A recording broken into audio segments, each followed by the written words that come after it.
What's up, guys? Welcome to part 3 of my Fiverr series where I'm going through the full life cycle of launching products on Amazon merch, and I'm outsourcing to various Fiverr gig workers and being as transparent as I can be about the whole process. So in part 1, we hired designers. Part 2, we focused on optimizing our listing for organic SEO. In part 3, we're hiring people to do keyword research for us so that we can run some ads and get that guarantee visibility. All right, not that you can't succeed with organic SEO, but when you run ads, we get to get that little impressions column, and we know when people are viewing our products in search results. So let's get right to it. So I hired keyword experts from Fiverr. Fiverr, if you've never used it before, they make it super easy to outsource various aspects of your business, and it's often very affordable, as you're about to see. If you haven't joined Fiverr, use my link in the description to join, and I'm gonna show you how you can save 10% on your first gig hiring. So just to recap, video number 1, when I hired a bunch of designers, I also shared with you the quality of their work as a function of what we spent to hire them. I actually loved gig number 5 from that video, which was the most expensive one, but he did really top-notch work. So I sent this design to everyone that I hired in this video, and I asked them, please provide me keywords that I can advertise on based on this design. This is a generic design that just says pickleball, and of course it's got some elements like a actual pickleball and pickleball racket. So I think there's some elements that they can work into their keyword research. Gig number 1 was $5. So was gig number 2. Gig number 3, also $5. Gig number 4 was $5. And gig number 5, we broke the bank. We spent $10 on gig number 5. So there wasn't as wide of a range of various price points. But I also think that, typically, like, people have different opinions about keyword research and whatnot. I typically think it typically is pretty simple. So I didn't feel like overspending on keyword research. I think $10 is more than enough money.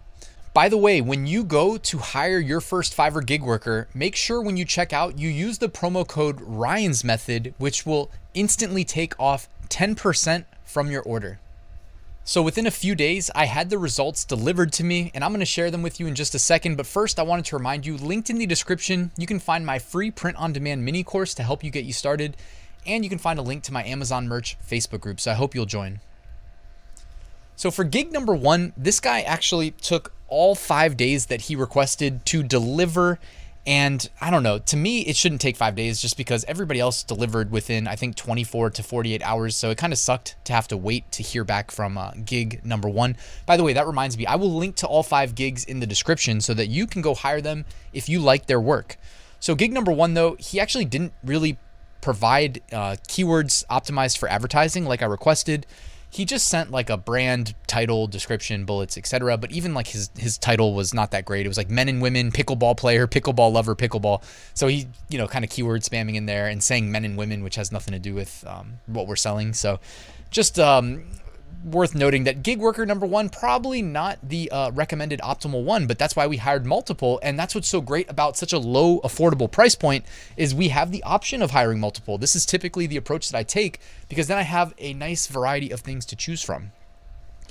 So worker number 2 actually provided some nice tags and keywords. Even though they are comma delineated, we could feed those into an Amazon merch advertising campaign, and theoretically they would work. So pickleball shirts for men, pickleball shirts women, pickleball shirts women funny, pickleball shirts funny. And even though that may seem like keyword stuffing, because this is behind the scenes in the ads, the manual ad campaign, it's not necessarily spammy, right? Because each of those phrases is going to be treated as a separate phrase, even if they use similar keywords. He then also went a little bit above and beyond and provided recommended titles, brands, bullets, etc. for the listing, but that's kind of what we outsourced in the video number 2 from our Fiverr series. Gig number 3, less keywords, but a little bit more organized. So what is that? 11 phrases to, and I don't know if they're necessarily long tail because a lot of them are just 2 words, like I love pickleball, pickleball player, funny pickleball, pickleball court, pickleball quote definition. These are all like, I would say, phrases that include the word pickleball, but not necessarily that relevant. All right. Like obviously you can see, like if I'm selling a pickleball shirt, then in my mind, the ads should at least say pickleball shirt or something similar, so that it's not such a wide net that you are spending money to get your listing in front of people that aren't looking to buy a shirt. Like if we're selling a shirt, then we know we want to be in front of people that are looking to buy a shirt, right? We don't want to be like people searching for pickleball court or pickleball racket and seeing our shirt, even though it may be fringe related, but I mean, your money's probably better spent just honing in on specific keywords. So then he says at the bottom there, best of them. So he actually gave us 5 really valuable phrases to target: pickleball player shirt, pickleball court shirt, drink responsibly shirt, which I don't know if that's the best of them. Let's be real. It doesn't say pickleball. Pickleball coach shirt, which I would agree with that one, and paddleball shirts. So maybe there's an association with pickleball and paddleball. All right, gig number 4, cute pickleball shirts. He actually gave us search volume and competition, also average cost per click. I don't know if he got that from Amazon or from Google, but either way, it's interesting to note that. Cute pickleball shirts. All right, I would say that's pretty good. Pickleball shirt vintage. Yeah, I think that's pretty good too. Pickleball tees, shirts for men. Good. Pickleball t-shirts. Okay. And pickleball t-shirts for women. Okay, got it. And gig number 5 here, he actually delivered us a design, which is really cool. I mean, that's definitely going above and beyond. And in addition to the design, also gave us what we requested, which was the keywords. So, you know, we spent a little bit more on gig number 5. We got a little bit more back, and I actually really like that design. So well done.